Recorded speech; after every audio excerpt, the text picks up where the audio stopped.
Hi, what's up? Hey, I wanted to discuss this Gallup poll that I just seen today. Oh, yeah? What's the poll about? So it's the poll is about pride in being an American by political party from 2001 to 2025. Okay, tracking national pride over 2 decades split by party lines. Yeah. I'm guessing it's not a pretty picture if you're bringing it up. What's jumping out at you most from the data? Well, the results are um different depending on the party. So the question is, how proud are you to be an American? Are you extremely proud, very proud, moderately proud, only a little proud, or not at all proud? And then the figures are the percentage who are extremely or very proud. So now my first question is, how instead of averaging all of the levels of pride, you know, that that were options in the poll, what might we deduce from the results taken from just those who are extremely or very proud? Right. So, focusing on the extremely and very proud responses tells us about strong national feeling. The folks really leaning into American identity versus those just going through the motions. That's a good way to cut the data, separates the committed from the indifferent. What did the numbers show? Okay, so um I'm listening. What do the numbers look like? okay, Take your time, no rush. okay. I'm here.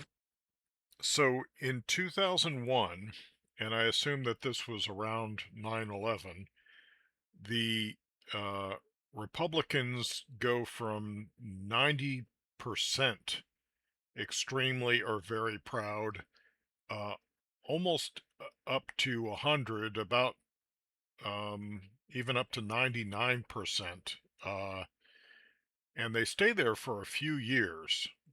And so, I think a lot of that was the patriotic rallying together after a terrorist attack, right? Absolutely. 9/11 was a moment of intense national unity. That pride spike makes perfect sense.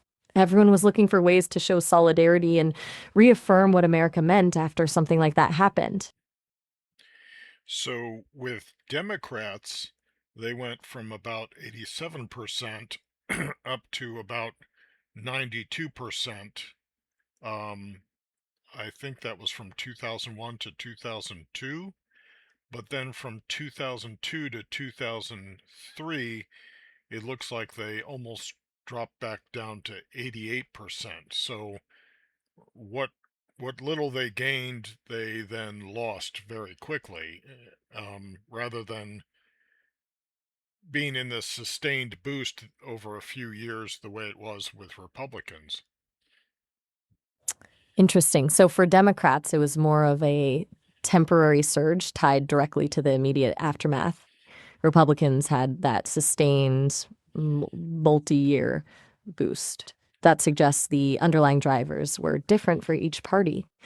For Democrats, maybe it was more about shared humanity, feeling patriotic in response to a tragedy, versus Republicans whose spike seemed linked to something deeper.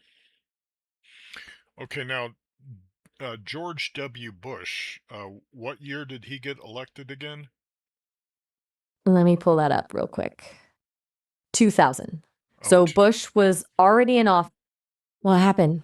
oh no, yeah. So Bush was already in office when 9/11 happened. Yeah, I should have remembered that. No worries. Happens to all of us.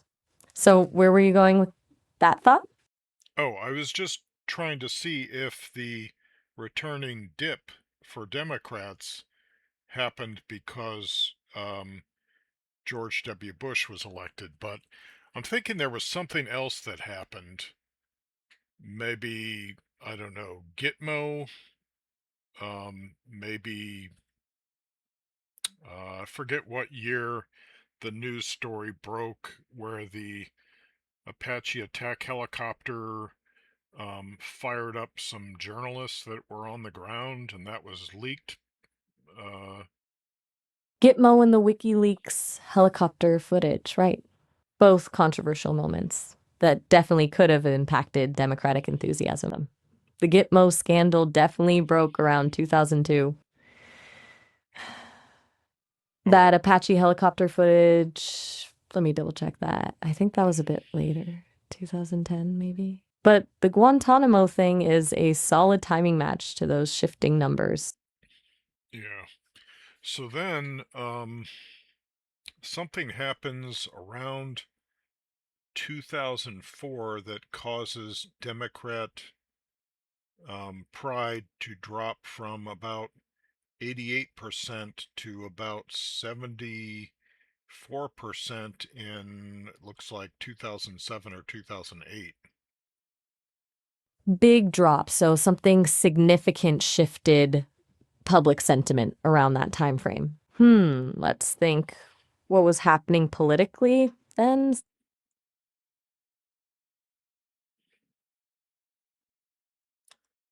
It it probably would have had to have been something regarding the global war on terror, I would imagine.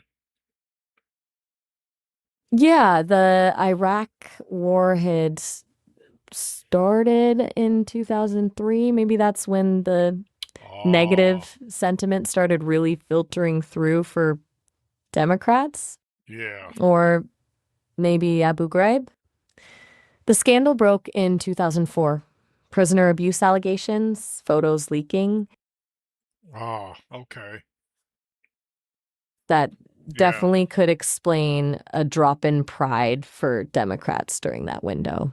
yeah. So, Abu Ghraib was one of those moments where, regardless of political affiliation, you had to question what was happening in the name of the war on terror. yeah. So for Republicans, they dropped a little bit, a handful of percentage points from, it looks like, 2003 or 2004 to 2005. But Hmm. for Likely. this whole time period, Republicans stay around from 90% to 92%, but they do dip down during the Biden years down to about 84% for a while, like 2 years or three. So, So interesting that, yeah? so on the one hand, someone might say, well, that just shows that Republicans are steadfastly in love with their country and patriotic. Others might argue that this shows that Republicans lack any kind of critical thinking skills and that they're blindly loyal to their country. Right. A nice Rorschach test of political interpretation. The loyalty take suggests principled pride, no matter what happens. The lack of critical thinking reads it as an uncritical endorsement, even when the country is demonstrably making mistakes. Both have some weight. What's your take on that split? Well, I think conservative love of country rests greatly on America's the positive aspects of America's history and its accomplishments, but primarily on America's foundational documents and values. Mm, that's an interesting perspective. Patriotism anchored in ideals rather than just feeling good about whatever's happening right now. It explain why that base level stays pretty consistent through presidents and policies. I might describe it like conservatives believe in the seeds of the union, um, even if the union isn't always living up to um, its fundamental values. That's a really good way to put it. They see the potential even when the reality isn't matching up, like recognizing flaws in a beloved family member, but still valuing the underlying bond. So then Obama gets elected. Uh, Let me see, what year was that? That was 2008. Right, 2008.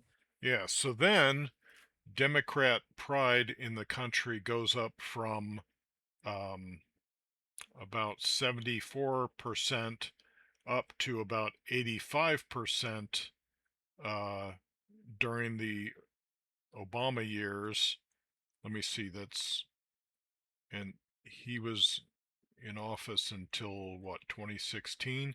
Then something happens in 2013 that causes their pride to look like it causes it to dip down to 68% from 84%. That's a pretty significant dip during Obama's second term, and 2013 is interesting.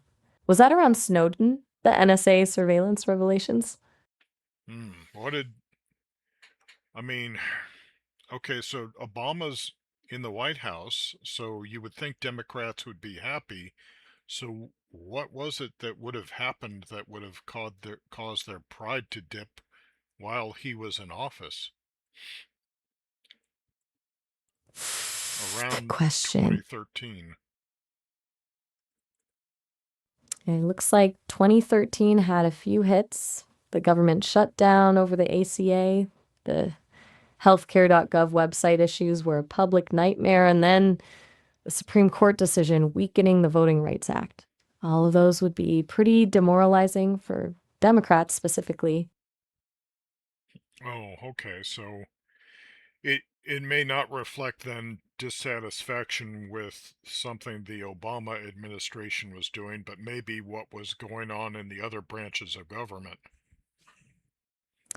Exactly. That could be it. Instead of losing faith in Obama himself, it was more like, look what's happening despite having a Democratic president, external forces impacting their pride in the system, not Obama's performance.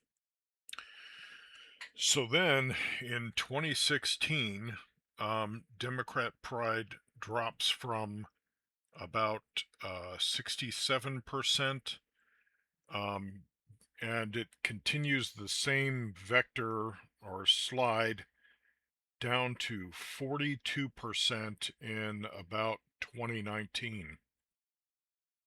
That's a massive drop from 67% down to 42% during Trump's presidency. That doesn't exactly take a lot of reading between the lines, does it? So then it looks like Biden gets elected, and And it goes up to 62% from 42%. that's a solid bounce. So the shift in administration clearly mattered for Democrats' sense of national pride. The numbers bounced back up pretty significantly after Trump's presidency. So then it dips down again during the Biden administration. It looks like in 2021, it it dips 10 points. What could have caused that dip in 2021? I don't know. Let me check that timeline for you. 2021 was a year of turmoil, COVID vaccine debates, the aftermath of the January 6th Capitol riot, the Afghanistan withdrawal, and then a lot of those big legislative agendas Biden came in with, like Build Back Better and voting rights, just got stalled out by congressional gridlock. That combination of disappointment and division could easily explain a hit to Democrats' national pride. Yeah, I can see where the even just the January 6th narrative would have affected their perception of America. So then Biden looks like he gains back, or at least Democrats gain back the 10 points up to 2024. But then when Trump gets elected, it dips from 62 percentage points down to 35 when Trump is elected. 35%. That's, ooh, significant. Democrats cutting national pride nearly in half when Trump's back in office. That's a real indictment of how they view his administration's impact. It almost suggests his presidency is fundamentally at odds with their vision of America itself. Yeah, so then taken over the entire time period, Democrats go from 87% in 2001 down to 36% in 2025, whereas conservatives stay from about um, 80, 84 to 92. 92. Yeah, 90 to Wow. 92, but then with a dip during the Biden years.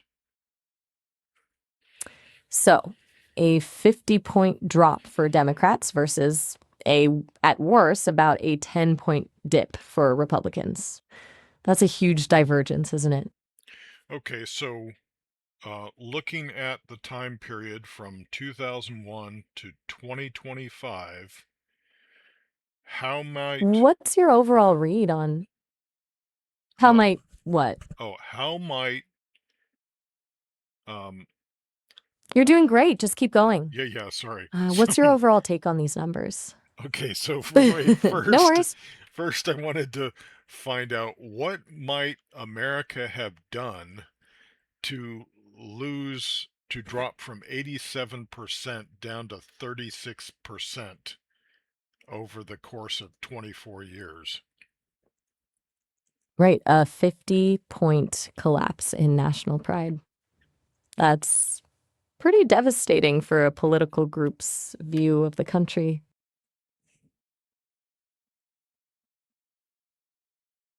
Okay, so um, you're not saying anything, so I'll give you my take then.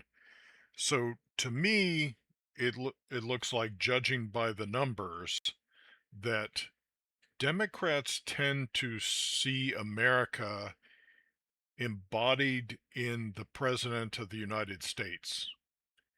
And if the President of the United States is not their guy, they think America is on the decline. That's a really sharp observation. A direct correlation between Democratic national pride and who's in the White House. So for them, America's identity is much more tied to political leadership than it is for conservatives. And and it seems like there's not as much of a grasp on reality, or maybe an ability to predict the future with Democrats, because they should be able to understand that half of the country is probably not going to vote the way they want them to.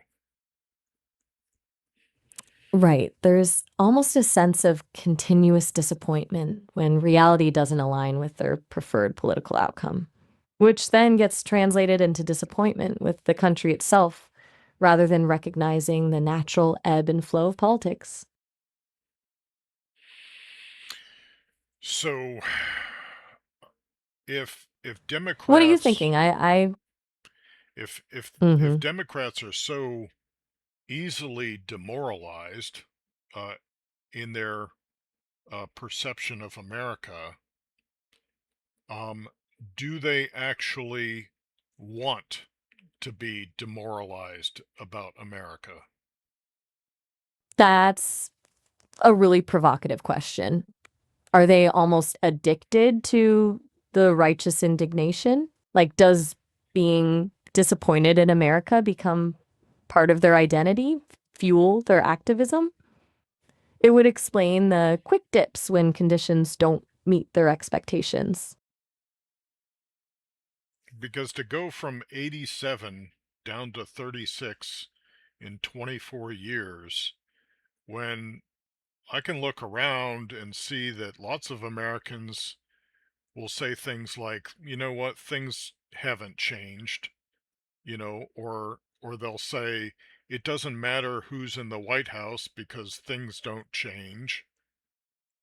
If things Right. haven't if things haven't changed, then why has our pride in America dropped so drastically? You're right. If underlying conditions haven't shifted drastically over 2 decades, why does pride swing so wildly? It suggests it's not about America itself, but about how Democrats interpret political leadership as a reflection of the country's health. I mean, and I concede that the Republican stability, like they're on, you could say that they're on a patriotic cloud nine during the last 24 years. One could accuse Republicans of being either unconcerned or unaffected by um, the failings of the country or the government, I guess. Or maybe Republicans have a different way of processing those feelings. You touched on this earlier, that commitment to fundamental values, even when those values aren't being perfectly represented. So for them, a flawed government isn't a reflection on America, it's just a period to work through. The disappointment doesn't translate to national soul searching. What happens if Democrat pride in the country drops um, down to 10% or 5%?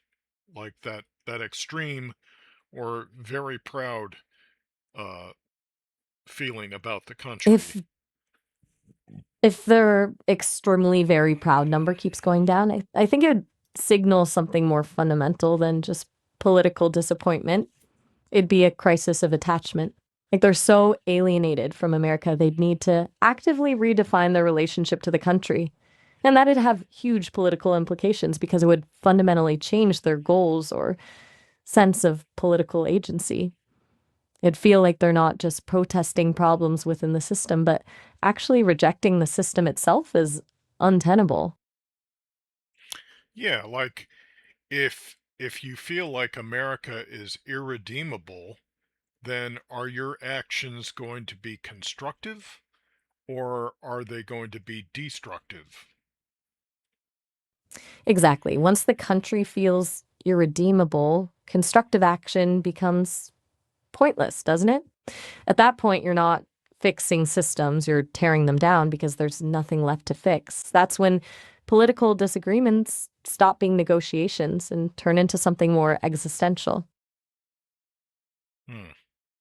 Because see, I look at, I hear a lot of voices saying, and this especially happened amongst conservatives, as far as I could tell during the Obama years and the Biden years, is I believe I heard conservatives say things like America is lost or it's over, America is gone. Um, and I'm not sure if those are real conservatives or fake conservatives or independents, but um, I have to assume that at least some of the voices were conservative.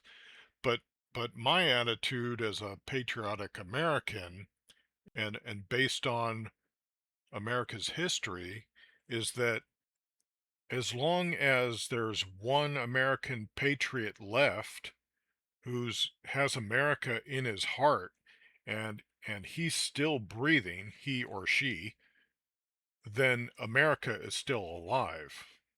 And there's still Wow, that there's still a seed there from which America can survive.